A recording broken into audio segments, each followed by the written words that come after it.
ராமநாதபுரம் அதிமுக வேட்பாளர் ஜெயபெருமாளை ஆதரித்து அதிமுக முன்னாள் அமைச்சர்கள் RB உதயகுமார், அன்வர் ராஜா, மணிகண்டன் உள்ளிட்டோர் தீவிர வாக்கு சேகரிப்பில் ஈடுபட்டனர்.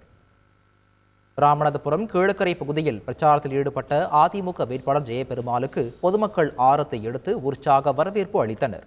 பிரச்சாரத்தில் பேசிய RB உதயகுமார், அதிமுக பொதுச் செயலாளர் எடப்பாடி பழனிசாமிக்கு பிரதமர் மோடி மிகப்பெரிய கௌரவம் அளித்த போதும் சிறுபான்மை மக்களின் உரிமைக்காக பாஜக கூட்டணியை தூக்கி எறிந்து விட்டதாக தெரிவித்தார்.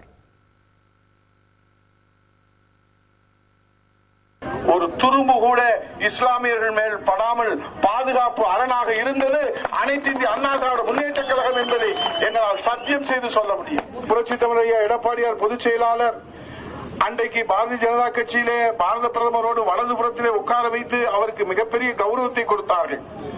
ஆனால் அவர் சொன்னார், இந்த கௌரவம் எங்களுடைய தனிநபருடைய கௌரவம் எங்களுக்கு தேவையில்லை, எங்களுக்கு தமிழ்நாட்டுடைய உரிமையும் சிறுபான்மையுடைய உரிமையும் தமிழ் இனத்துடைய உரிமைதான் முக்கியம் என்று சொல்லி அதிகாரத்துக்கு மயங்காமல் அந்த கூட்டணியை தூக்கி எறிந்துவிட்டு நாங்கள் இப்போதும் இந்த கீழக்கரை மண்ணிலிருந்து சொல்லுகிறோம், பாரதிய ஜனதா கட்சியிலிருந்து நாங்கள் இந்த நாடாளுமன்றத்திலே மட்டும் வெளியே வரவில்லை, வருகிற சட்டமன்றத்திலும் பாரதிய ஜனதாவோடு கூட்டணி இல்லை.